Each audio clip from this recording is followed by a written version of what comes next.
الله أكبر.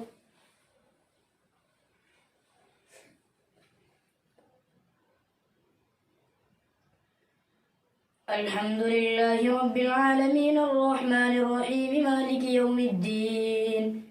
إياك نعبد وإياك نستعين اهدنا الصراط المستقيم صراط الذين أنعمت عليهم غير المغضوب عليهم ولا الضالين.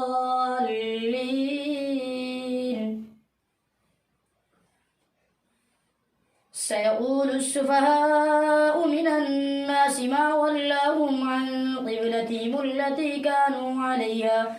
قل لله المشرق والمغرب يهدي من يشاء إلى صراط مستقيم. وكذلك جعلناكم أمة وسطا لتكونوا شهداء على الناس ويكون الرسول عليكم شهيدا. وما جعلنا القبلة التي كنت عليها إلا لنعلم من يتبع الرسول ممن ينقلب على عقبيه وإن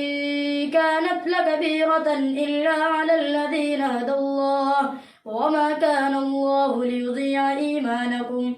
إن الله بالناس لرؤوف رحيم. قد نرى تقلب وجهك في السماء فلنولينك قبلة ترضاها فول وجهك شطر المسجد الحرام وحيث ما كنتم فولوا وجوهكم شطره وإن الذين أوتوا الكتاب ليعلمون أنه الحق من ربهم وما الله بغافل عما يعملون. ولئن أتيت الذين أوتوا الكتاب بكل آية ما تبعوا قبلتك وما أنت بتابع قبلتهم وما بعضهم بتابع قبلة بعض. ولئن اتبعت أهواءهم من بعد ما جاءك من العلم إنك إذا لمن الظالمين. الذين آتيناهم الكتاب يعرفونه كما يعرفون أبناءهم وإن فريقا منهم ليكتمون الحق وهم يعلمون. الحق من ربك فلا تكونن من الممترين. ولكل وجهة هو موليها فاستبقوا الخيرات أينما تكونوا يأت بكم الله جميعا إن الله على كل شيء قدير. ومن حيث خرجت فول وجهك شطر المسجد الحرام وإنه للحق من ربك وما الله بغافل عما تعملون. ومن حيث خرجت فول وجهك شطر المسجد الحرام وحيث ما كنتم فولوا وجوهكم شطره لئلا يكون للناس عليكم حجة إلا الذين ظلموا منهم فلا تخشوهم واخشوني ولأتم نعمتي عليكم ولعلكم تهتدون. كما أرسلنا فيكم رسولا منكم يتلو عليكم آياتنا ويزكيكم ويعلمكم الكتاب والحكمة ويعلمكم ما لم تكونوا تعلمون. فاذكروني أذكركم واشكروا لي ولا تكفرون. يا أيها الذين آمنوا استعينوا بالصبر والصلاة إن الله مع الصابرين. ولا تقولوا لمن يقتل في سبيل الله أموات بل أحياء ولكن لا تشعرون. ولنبلونكم بشيء من الخوف والجوع ونقص من الأموال والأنفس والثمرات وبشر الصابرين الذين إذا أصابتهم مصيبة قالوا إنا لله وإنا إليه راجعون. أولئك عليهم صلوات من ربهم ورحمة وأولئك هم المهتدون. إن الصفا والمروة من شعائر الله فمن حج البيت أو اعتمر فلا جناح عليه أن يطوف بهما ومن تطوع خيرا فإن الله شاكر عليم. إن الذين يكتمون ما أنزلنا من البينات والهدى من بعد ما بيناه للناس في الكتاب أولئك يلعنهم الله ويلعنهم اللاعنون إلا الذين تابوا وأصلحوا وبينوا فأولئك أتوب عليهم وأنا التواب الرحيم. إن الذين كفروا وماتوا وهم كفار أولئك عليهم لعنة الله والملائكة والناس أجمعين خالدين فيها لا يخفف عنهم العذاب ولا هم ينظرون وإلهكم إله واحد لا إله إلا هو الرحمن الرحيم. إن في خلق السماوات والأرض واختلاف الليل والنهار والفلك التي تجري في البحر بما ينفع الناس وما أنزل الله من السماء من ماء فأحيا به الأرض بعد موتها وبث فيها من كل دابة وتصريف الرياح والسحاب المسخر بين السماء والأرض لآيات لقوم يعقلون. ومن الناس من يتخذ من دون الله أندادا يحبونهم كحب الله والذين آمنوا أشد حبا لله ولو يرى الذين ظلموا إذ يرون العذاب أن القوة لله جميعا وأن الله شديد العذاب. إذ تبرأ الذين اتبعوا من الذين اتبعوا ورأوا العذاب وتقطعت بهم الأسباب وقال الذين اتبعوا لو أن لنا كرة فنتبرأ منهم كما تبرأوا منا كذلك يريهم الله أعمالهم حسرات عليهم وما هم بخارجين من النار. يا أيها الناس كلوا مما في الأرض حلالا طيبا ولا تتبعوا خطوات الشيطان إنه لكم عدو مبين. إنما يأمركم بالسوء والفحشاء وأن تقولوا على الله ما لا تعلمون. وإذا قيل لهم اتبعوا ما أنزل الله قالوا بل نتبع ما ألفينا عليه آباءنا أولو كان آباؤهم لا يعقلون شيئا ولا يهتدون. ومثل الذين كفروا كمثل الذي ينعق بما لا يسمع إلا دعاء ونداء صم بكم عمي فهم لا يعقلون. يا أيها الذين آمنوا كلوا من طيبات ما رزقناكم واشكروا لله إن كنتم إياه تعبدون. إنما حرم عليكم الميتة والدم ولحم الخنزير وما أهل به لغير الله فمن اضطر غير باغ ولا عاد فلا إثم عليه إن الله غفور رحيم. إن الذين يكتمون ما أنزل الله من الكتاب ويشترون به ثمنا قليلا أولئك ما يأكلون في بطونهم إلا النار ولا يكلمهم الله يوم القيامة ولا يزكيهم ولهم عذاب أليم. أولئك الذين اشتروا الضلالة بالهدى والعذاب بالمغفرة فما أصبرهم على النار ذلك بأن الله نزل الكتاب بالحق وإن الذين اختلفوا في الكتاب لفي شقاق بعيد. ليس البر أن تولوا وجوهكم قبل المشرق والمغرب ولكن البر من آمن بالله واليوم الآخر والملائكة والكتاب والنبيين وآتى المال على حبه ذوي القربى واليتامى والمساكين وابن السبيل والسائلين وفي الرقاب وأقام الصلاة وآتى الزكاة والموفون بعهدهم إذا عاهدوا والصابرين في البأساء والضراء وحين البأس أولئك الذين صدقوا وأولئك هم المتقون. يا أيها الذين آمنوا كتب عليكم القصاص في القتلى الحر بالحر والعبد بالعبد والأنثى بالأنثى فمن وفي له من أخيه شيء فاتباع بالمعروف وأداء إليه بإحسان ذلك تخفيف من ربكم ورحمة فمن اعتدى بعد ذلك فله عذاب أليم. ولكم في القصاص حياة يا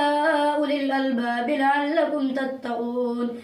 كتب عليكم إذا حضر أحدكم الموت إن ترك خيرا الوصية للوالدين والأقربين بالمعروف حقا على المتقين. فمن بدله بعدما سمعه فإنما إثمه على الذين يبدلونه إن الله سميع عليم. فمن خاف من موص جنفا أو إثما فأصلح بينهم فلا إثم عليه إن الله غفور رحيم. يا أيها الذين آمنوا كتب عليكم الصيام كما كتب على الذين من قبلكم لعلكم تتقون أياما معدودات فمن كان منكم مريضا أو على سفر فعدة من أيام أخر وعلى الذين يطيقونه فدية طعام مسكين فمن تطوع خيرا فهو خير له وأن تصوموا خير لكم إن كنتم تعلمون. شهر رمضان الذي أنزل فيه القرآن هدى للناس وبينات من الهدى والفرقان فمن شهد منكم الشهر فليصم ومن كان مريضا أو على سفر فعدة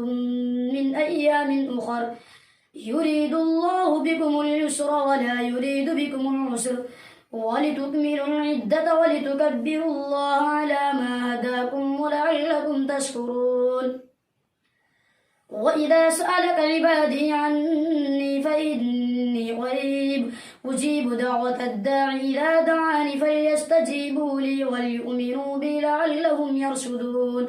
أحل لكم ليلة الصيام الرفث إلى نسائكم هن لباس لكم وأنتم لباس لهن علم الله أنكم كنتم تختانون أنفسكم فتاب عليكم وعفى عنكم فالآن باشئوهن وابتغوا ما كتب الله لكم وكلوا واشربوا حتى يتبين لكم الخيط الأبيض من الخيط الأسود من الفجر ثم أتموا الصيام إلى الليل ولا تباشروهن وأنتم عاكفون في المساجد تلك حدود الله فلا تقربوها كذلك يبين الله آياته للناس لعلهم يتقون. ولا تأكلوا أموالكم بينكم بالباطل وتدلوا بها إلى الحكام لتأكلوا فريقا من أموال الناس بالإثم وأنتم تعلمون. يسألونك عن الأهلة قل هي مواقيت للناس والحج وليس البر بأن تأتوا البيوت من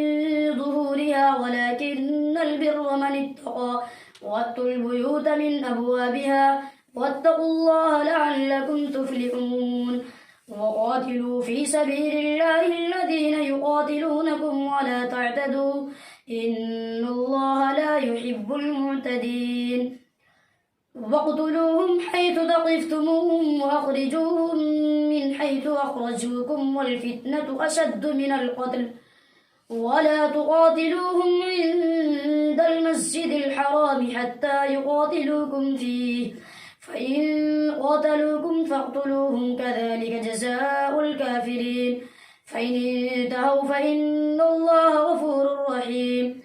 وقاتلوهم حتى لا تكون فتنة ويكون الدين لله فإن انتهوا فلا عدوان إلا على الظالمين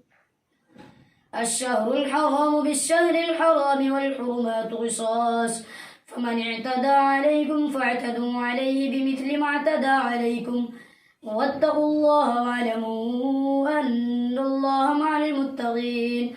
وأنفقوا في سبيل الله ولا تلقوا بأيديكم إلى التهلكة وأحسنوا إن الله يحب المحسنين وأتموا الحج والعمرة لله فإن أحصرتم فما استيسر من الهدي ولا تحلقوا رؤوسكم حتى يبلغ الهدي محله فمن كان منكم مريضا أو به أذى من رأسه ففدية من صيام أو صدقة أو نسك فإذا أمنتم فمن تمتع بالعمرة إلى الحج فما استيسر من الهدي فمن لم يجد فصيام 3 أيام في الحج و7 إذا رجعتم تلك 10 كاملة ذلك لمن لم يكن أهله حاضر المسجد الحرام واتقوا الله واعلموا أن الله شديد العقاب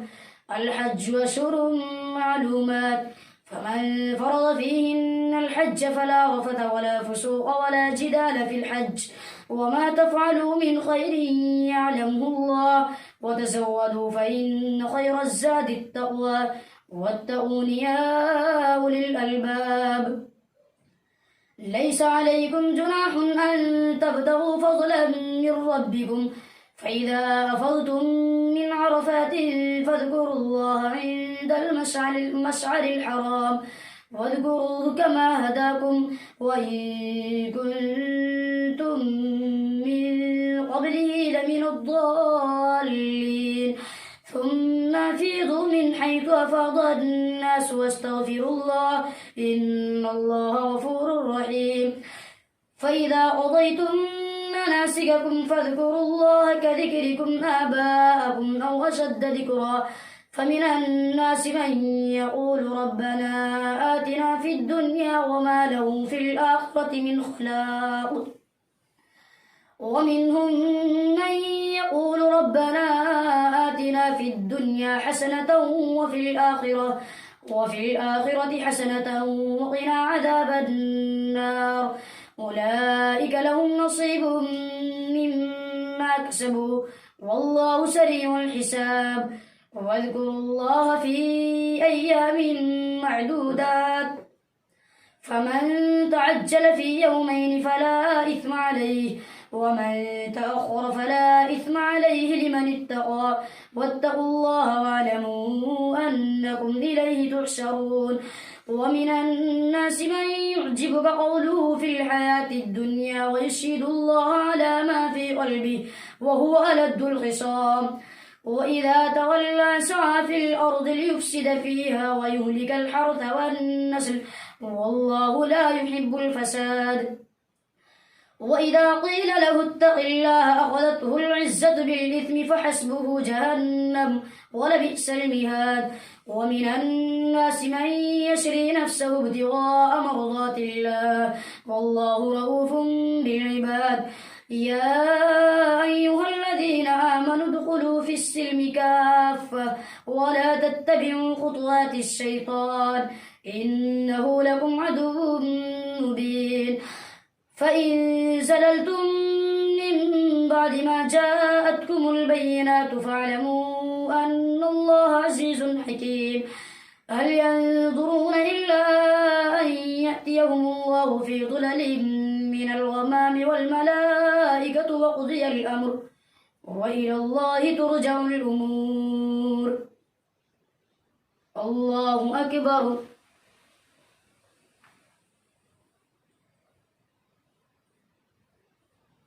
سمع الله لمن حمده.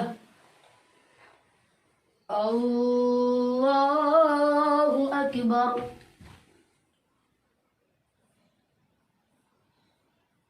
الله أكبر. الله أكبر.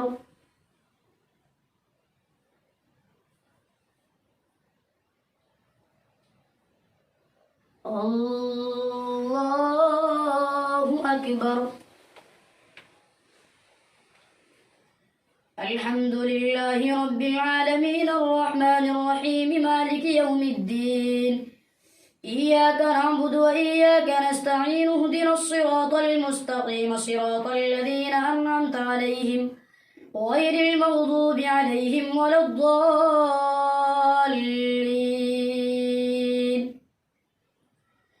سل بني إسرائيل كم آتيناهم من آية بينة ومن يبدل نعمة الله من بعد ما جاءته فإن الله شديد العقاب. زين للذين كفروا الحياة الدنيا ويسخرون من الذين آمنوا والذين اتقوا فوقهم يوم القيامة والله يرزق من يشاء بغير حساب. كان الناس أمة واحدة فبعث الله النبيين مبشرين ومنذرين وأنزل معهم الكتاب بالحق ليحكم بين الناس فيما اختلفوا فيه وما اختلف فيه إلا الذين أوتوه من بعد ما جاءتهم البينات بغيا بينهم فهدى الله الذين آمنوا لما اختلفوا فيه من الحق بإذنه والله يهدي من يشاء إلى صراط مستقيم. أم حسبتم أن تدخلوا الجنة ولما يأتكم مثل الذين خلوا من قبلكم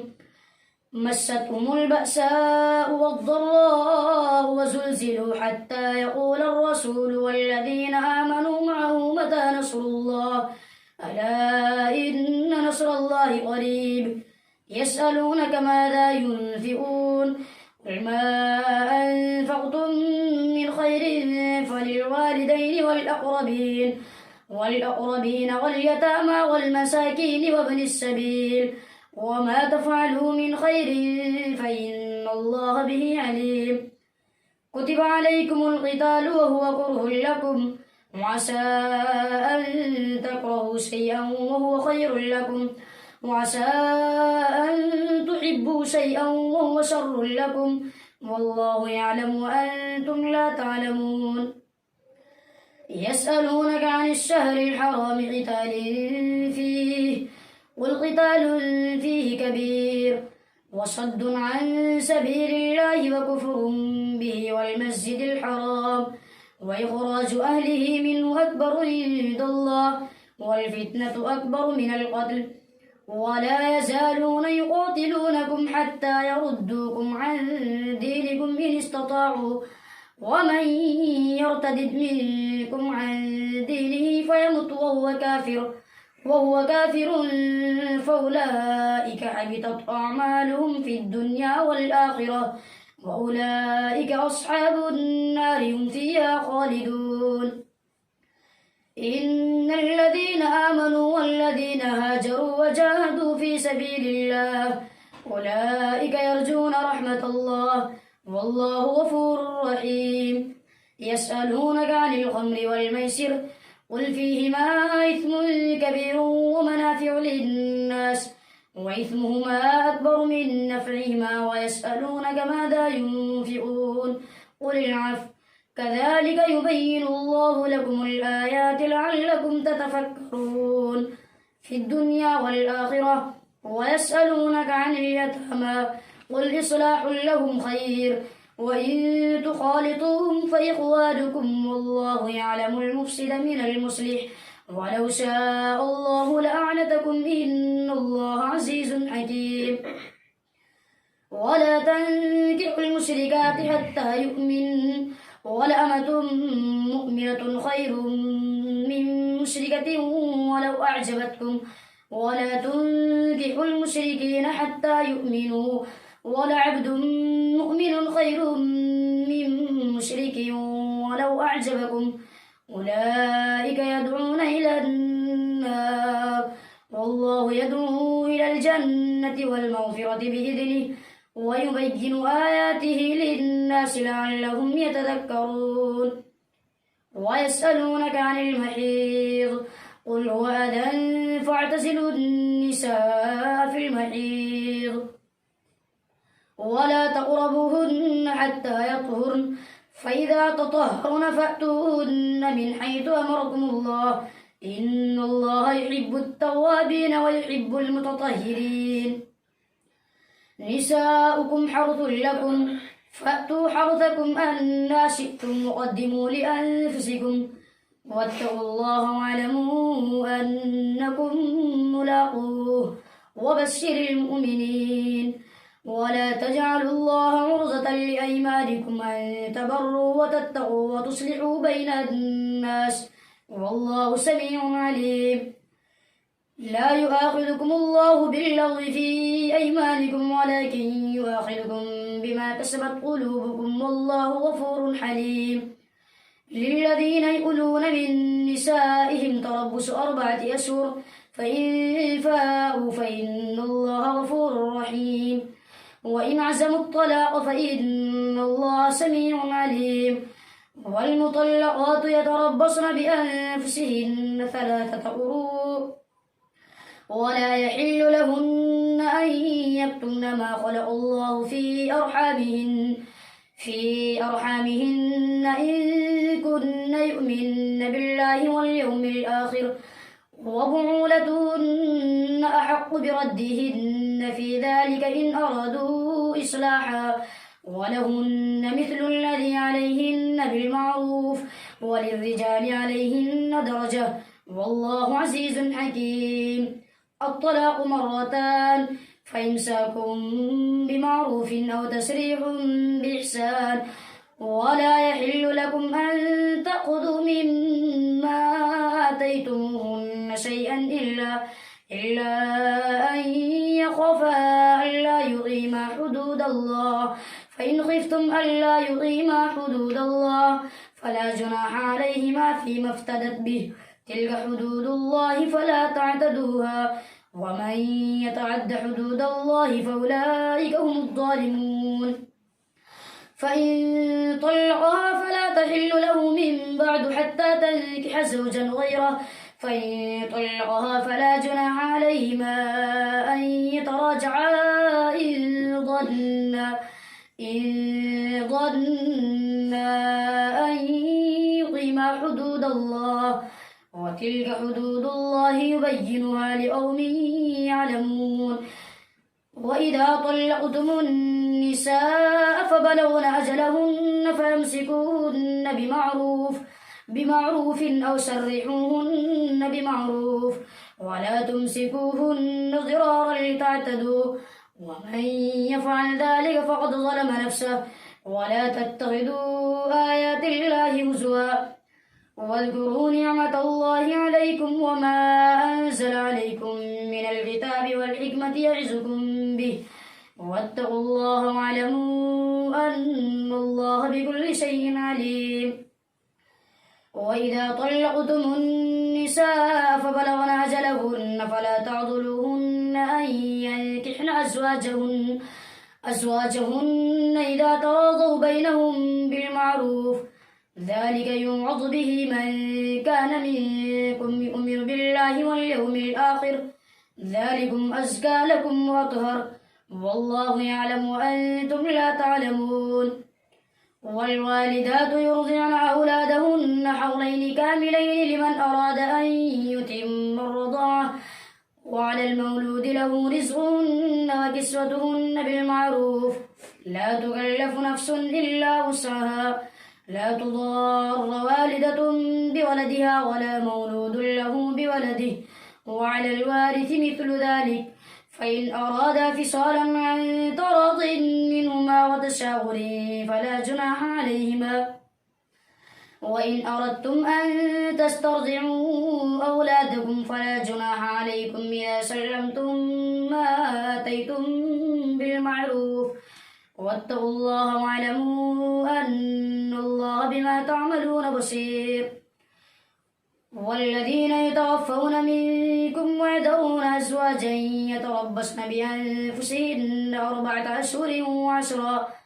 فإذا بلغن أجلهن فلا جناح عليكم فيما فعلن في أنفسهن بالمعروف والله بما تعملون خبير. ولا جناح عليكم فيما عرضتم به من خطبة النساء أو أكننتم في أنفسكم علم الله أنكم ستذكرونهن ولكن لا تواعدوهن سرا إلا أن تقولوا قولا معروفا ولا تعزموا عقدة النكاح حتى يبلغ الكتاب أجله واعلموا أن الله يعلم ما في أنفسكم فاحذروا واعلموا أن الله غفور حليم. لا جناح عليكم إن طلقتم النساء ما لم تمسوهن أو تفرضوا لهن فريضة ومتعوهن على الموسع قدره وعلى المقتر قدره متاعا بالمعروف حقا على المحسنين. وإن طلقتموهن من قبل أن تمسوهن وقد فرضتم لهن فريضة فنصف ما فرضتم إلا أن يعفون أو يعفو الذي بيده عقدة النكاح وأن تعفوا أقرب للتقوى ولا تنسوا الفضل بينكم إن الله بما تعملون بصير. حافظوا على الصلوات والصلاة الوسطى وقوموا لله قانتين فإن خفتم فرجالا أو ركبانا فإذا أمنتم فاذكروا الله كما علمكم ما لم تكونوا تعلمون. والذين يتوفون منكم ويذرون أزواجا وصية لأزواجهم متاعا إلى الحول غير إخراج فإن خرجن فلا جناح عليكم فيما فعلن في أنفسهن من معروف والله عزيز حكيم. وللمطلقات متاع بالمعروف حقا على المتقين كذلك يبين الله لكم آياته لعلكم تعقلون. ألم تر إلى الذين خرجوا من ديارهم وهم ألوف حذر الموت فقال لهم الله موتوا ثم أحياهم إن الله لذو فضل على الناس ولكن أكثر الناس لا يشكرون. وقاتلوا في سبيل الله واعلموا أن الله سميع عليم. من ذا الذي يقرض الله قرضا حسنا فيضاعفه له أضعافا كثيرة والله يقبض ويبسط وإليه ترجعون. ألم تر إلى الملأ من بني إسرائيل من بعد موسى إذ قالوا لنبي له ابعث لنا ملكا نقاتل في سبيل الله قال هل عسيتم إن كتب عليكم القتال ألا تقاتلوا قالوا وما لنا ألا نقاتل في سبيل الله وقد أخرجنا من ديارنا وأبنائنا فلما كتب عليهم القتال تولوا إلا قليلا منهم والله عليم بالظالمين. وقال لهم نبيهم إن الله قد بعث لكم طالوت ملكا قالوا أنى يكون له الملك علينا ونحن أحق بالملك منه ولم يؤت سعة من المال قال إن الله اصطفاه عليكم وزاده بسطة في العلم والجسم والله يؤتي ملكه من يشاء والله واسع عليم. وقال لهم نبيهم إن آية ملكه أن يأتيكم التابوت فيه سكينة من ربكم وبقية مما ترك آل موسى وآل هارون تحمله الملائكة إن في ذلك لآية لكم إن كنتم مؤمنين. فلما فصل طالوت بالجنود قال إن الله مبتليكم بنهر فمن شرب منه فليس مني ومن لم يطعمه فإنه مني إلا من اغترف غرفة بيده فشربوا منه إلا قليلا منهم فلما جاوزه هو والذين آمنوا معه قالوا لا طاقة لنا اليوم بجالوت وجنوده قال الذين يظنون أنهم ملاقو الله كم من فئة قليلة غلبت فئة كثيرة بإذن الله والله مع الصابرين ولما برزوا لجالوت وجنوده قالوا ربنا أفرغ علينا صبرا وثبت أقدامنا وانصرنا على القوم الكافرين فهزموهم بإذن الله وقتل داود جالوت وآتاه الله الملك والحكمة وعلمه مما يشاء ولولا دفع الله الناس بعضهم ببعض لفسدت الأرض ولكن الله ذو فضل على العالمين تلك آيات الله نتلوها عليك بالحق وإنك لمن المرسلين الله أكبر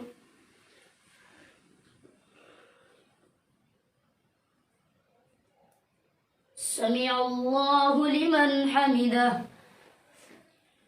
الله أكبر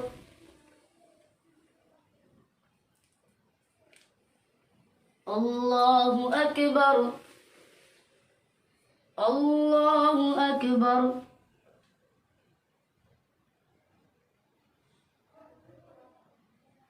الله أكبر